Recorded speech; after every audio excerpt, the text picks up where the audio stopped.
एक प्रभु के दास का अपनी गवाही में इस प्रकार से बताते हैं, वो एमपी के हैं बालाघाट के, आप समझ सकते हो कौन है।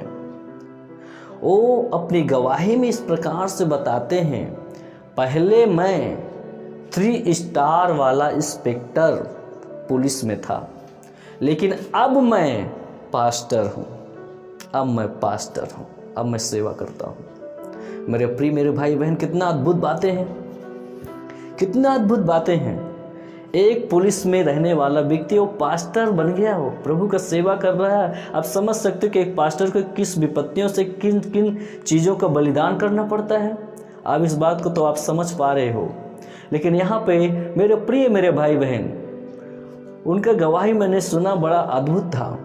पहले वो पुलिस में थे, अब लेकिन वो पास्टर हैं। लेकिन आज कुछ ऐसे लोगों को आप सुनते होंगे, बहुत ऐसे पुराने जो सेवक, जब कभी अचानक उनसे मिलते होंगे तो कहते होंगे, मैं पहले बहुत अच्छा एक पास्टर था, या मैं बहुत पहले पास्टर था, लेकिन अब मैं नौकरी करता हूँ। मैं पहले पास्टर था, अब मैं पुलिस में हूँ।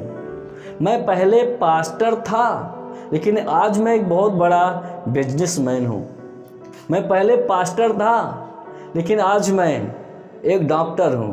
पहले मैं पास्टर था, लेकिन आज मैं एक इंजीनियर हूँ।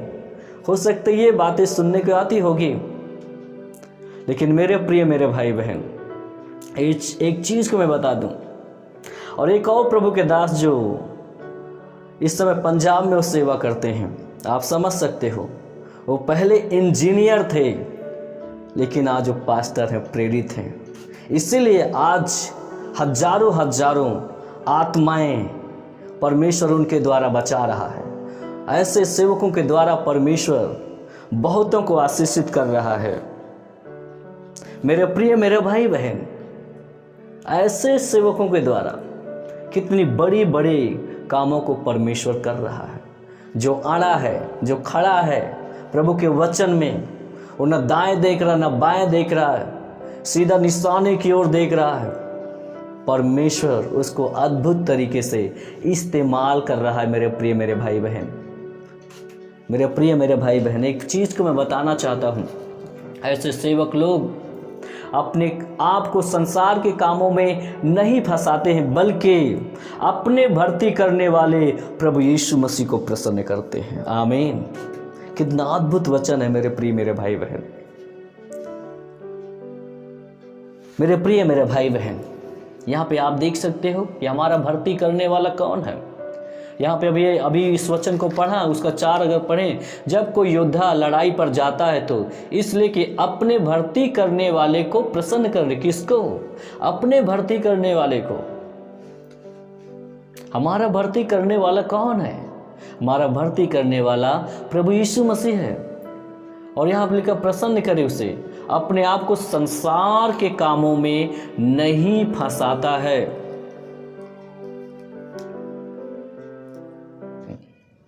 एक चीज को मैं बताना चाहता हूं, आप एक मसीह यीशु के एक अच्छे योद्धा, एक सैनिक है, और सैनिक की क्या क्या जिम्मेवारियां हैं उसको मालूम होना चाहिए। सैनिक को लापरवाह नहीं होना चाहिए, सुस्त नहीं होना चाहिए, मैंने बताया था, आलसी नहीं होना चाहिए था।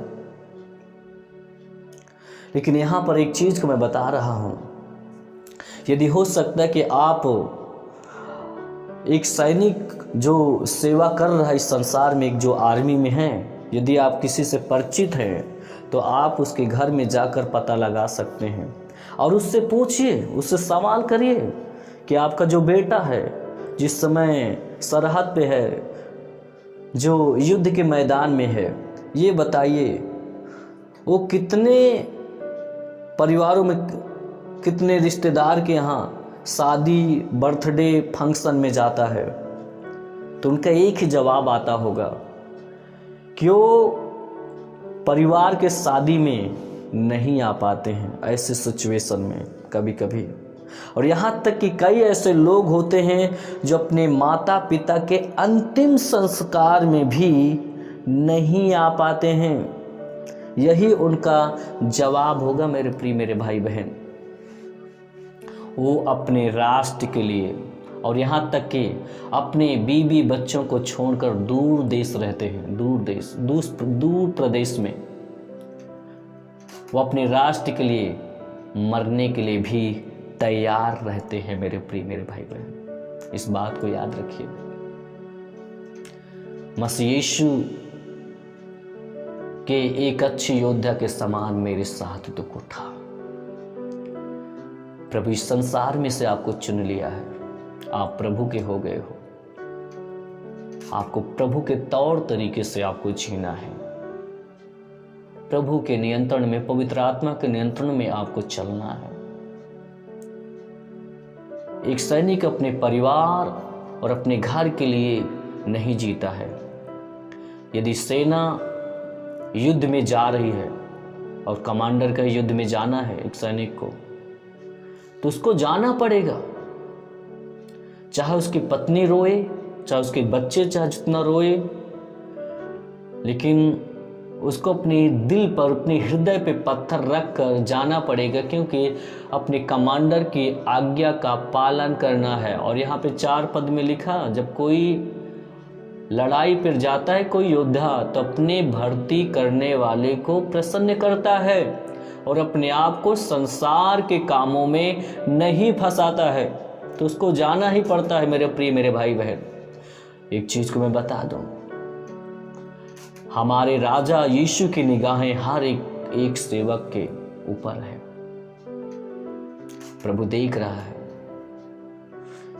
किसके लिए जी रहा है, ये मेरी ओर देख रहा है या संसार की ओर देख रहा है।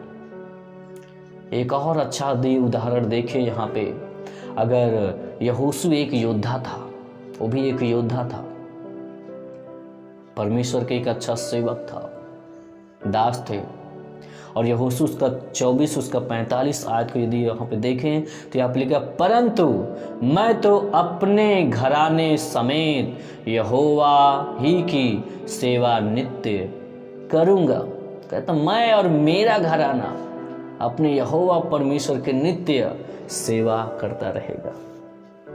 मेरे प्रिय, आप एक सेवक है, एक सैनिक है। युद्ध के मैदान को छोड़कर आपको नहीं जाना है, क्योंकि इसका बड़ा प्रतिफल आपके लिए प्रभु ने रखा यीशु मसीह के सामर्थ्य नाम में।